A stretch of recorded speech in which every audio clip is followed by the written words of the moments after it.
So yun guys, hindi na tayo sa Davao. Nakagising-gising ko lang. Wala pa ako sa ulikat. Papahinga muna ako sa group guys. Anong oras na ba?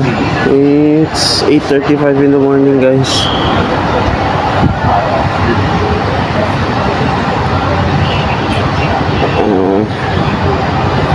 Talagang wala pa ako sa ulikat guys.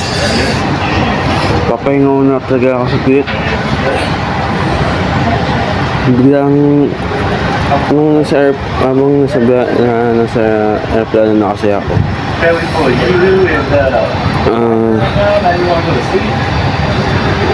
Medyo gising pa ako nun nung hindi pa kami naalis. And then after nun, mga ilang saglit lang, ilang minuto lang, nung nakapikit ako ng mata.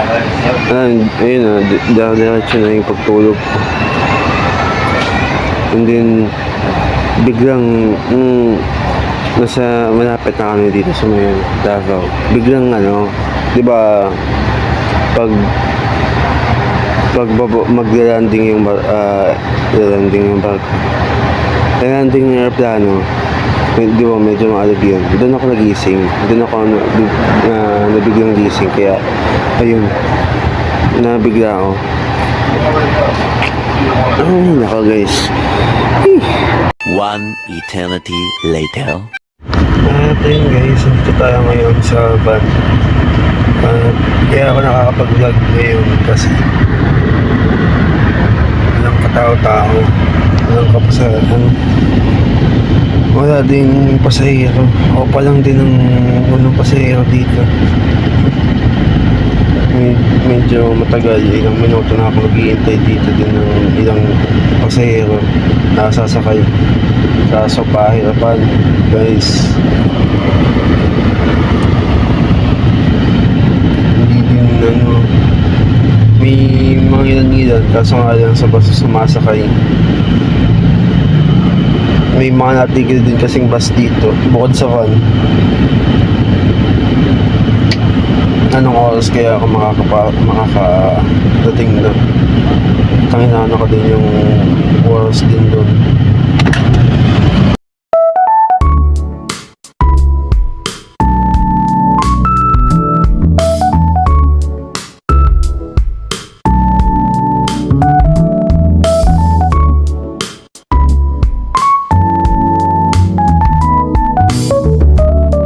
Moments later. So, for the past year na lumipas, na ako yung nakababa ng barko, ayun na ulit. I was given a chance na makapunta ulit sa isa sa mga napuntahan ko before.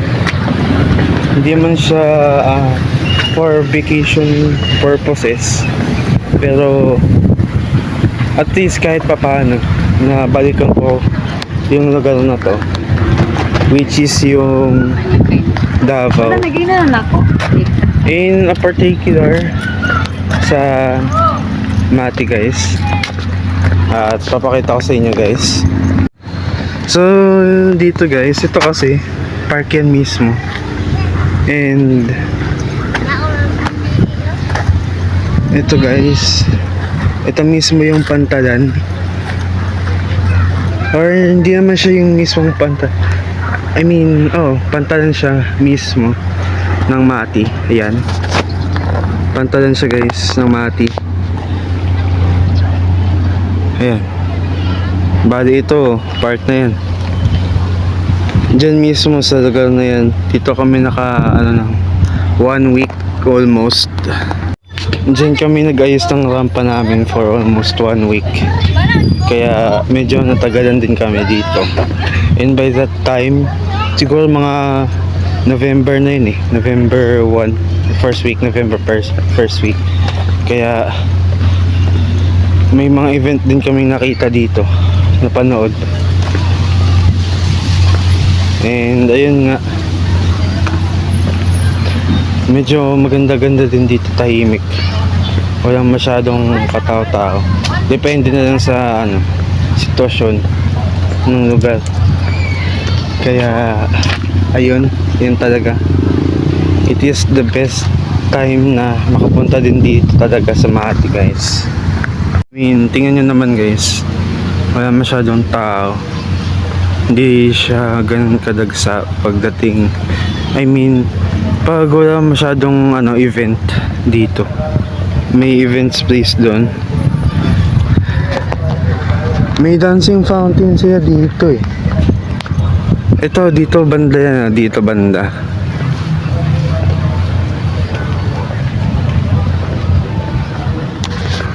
Yung dancing fountain nila dito, guys. Ito yan. Nandyan yan. Tapos may events place yan. May stage. Ayan. Tapos more on mga establishments, walang mall. Wala siyang mall dito masyado. Parang ito lang talaga yung parang libangan nila or yung pinaka tambayan nila, itong park dito sa Makati. Ayun lang, guys. More moments later. So, ayun, guys. It's been a long day for us. Hindi ko ma-explain eh.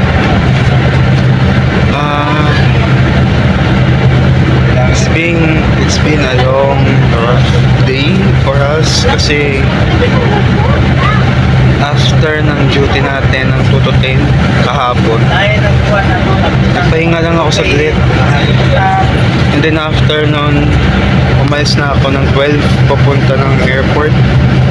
And then naghintay sa airport sa boarding gate ng almost 5 hours. Or sabihin natin 4 hours kasi bumiyahe ako ng isang oras eh. And then another travel na naman papunta ng Mati. And then it's been rough. Then biyahe na naman pabalik, another 3 hours, 2 hours. And so almost putol-putol ang tulog natin, guys, for this day. Hindi masyadong nakakain ng maayos. Tinapay lang. So kita-kits lang tayo, guys, sa airport, no? For our flight ng 2 AM tomorrow. So yun, guys, peace out. 12 seconds later. So yun, guys, nasa biyahe na tayo papunta ng airport dito sa Davao. And time check tayo, 6:40 na, guys, ng gabi. And yung flight natin is 2 AM papunta ng Manila. So yun, kita-kits lang, guys, sa Manila. Medyo mahaba-habang biyahe ulit. Ito. 20 minutes later.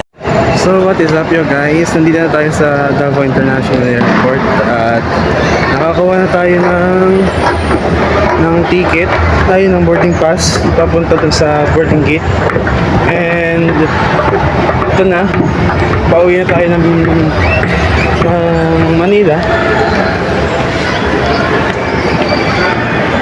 Pero syempre, guys, may boarding pass na nga tayo. Ang oras ng flight natin pabalik ng Manila ay alas 2, 1:55 dapat nandun ako sa boarding gate. Alam nyo na, maaga tayo eh. Para alam nyo na, hindi maiwan.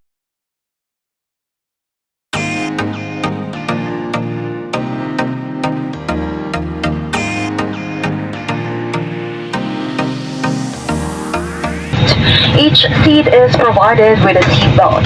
To fasten push ends together. Tighten seat belt by pulling loose end. To unfasten, lift up or buckle and pull free end to release. In case of a water landing, your life vest is found under your seat. Remove sharp objects from your body. To don, slip vest over the head, take tape around the waist, and push end to buckle. Pull tape to tighten. When outside the aircraft, pull inflation tags to inflate vests. Manual inflation is done by means of the red tubes. Blow to increase air and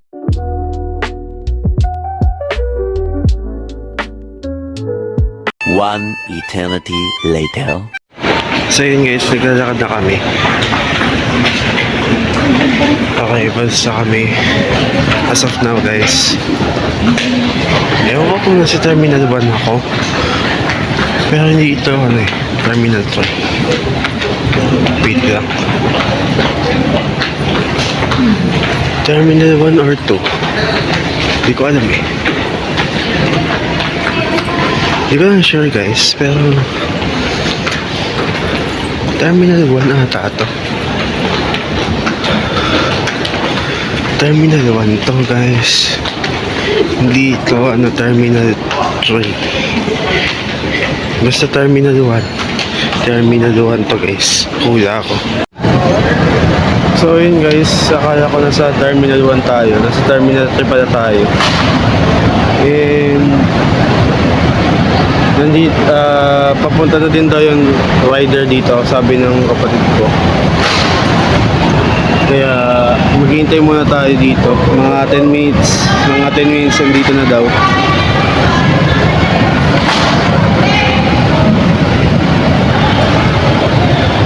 So yun lang guys, update ko lang kayo. Nawa sa masaya pang mula nang nakita ka, nawawala ang pangangamba pag ika'y kapiling na. Feels like summer when I'm with you.